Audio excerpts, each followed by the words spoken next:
મહેસાણાના ખેરાલુમાં રામ મંદિરની શોભાયાત્રામાં પથ્થરમારાની ઘટના બાદ હવે આખા રાજ્યની પોલીસ એલર્ટ મોડ પર આવી ગઈ છે. આજે જ્યારે રામલલ્લાની પ્રાણ પ્રતિષ્ઠા છે ત્યારે પોલીસ પણ એક્શન મોડમાં છે. ત્યારે શું છે સમગ્ર મામલો જાણીશું આપણે આ વિડીયોમાં. નમસ્કાર, આપની સાથે હું છું કરણ. આજે રામલલ્લાના પ્રાણ પ્રતિષ્ઠાનો દિવસ છે. દેશના ખૂણે ખૂણે તેની ઉજવણી થઈ રહી છે. ના માત્ર દેશમાં પણ વિદેશમાં પણ તેની ઉજવણી થઈ રહી છે. ન્યૂયોર્ક ટાઈમ્સમાં પણ તેની અસર દેખાઈ.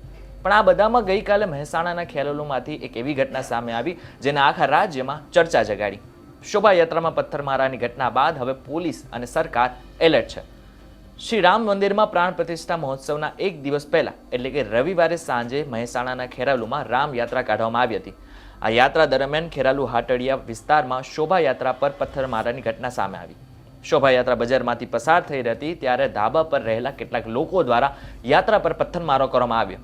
આ ઘટનાના કેટલાક વિડીયો પણ સામે આવ્યા. વિડીયોમાં કેટલીક મહિલાઓ પણ પથ્થરમારો કરતી જોવા મળે છે. પોલીસે સ્થિતિને કાબૂમાં લેવા માટે ટીયર ગેસના સેલ પણ છોડવા પડ્યા. હાલ આ વિસ્તારમાં મોટી સંખ્યામાં પોલીસનો કાફલો ગોઠવી દેવામાં આવ્યો છે અને સ્થિતિને કાબૂમાં લઈ લેવામાં આવી છે.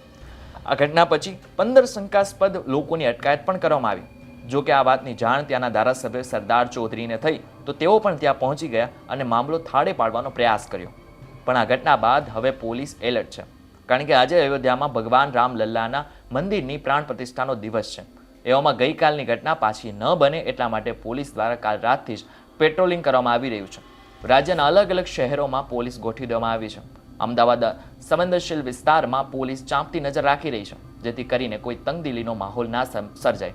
જોકે આ પહેલી વાર નથી જ્યાં આવી કોઈ ઘટના બની હોય, અને પહેલા પણ આવી ઘટના બની ચૂકી છે. ત્યારે આજે જ્યારે રામ મંદિર પ્રાણ પ્રતિષ્ઠાનો દિવસ છે ત્યારે પોલીસ કે સરકાર નથી ઈચ્છતી કે કોઈ અણબનાવ બને.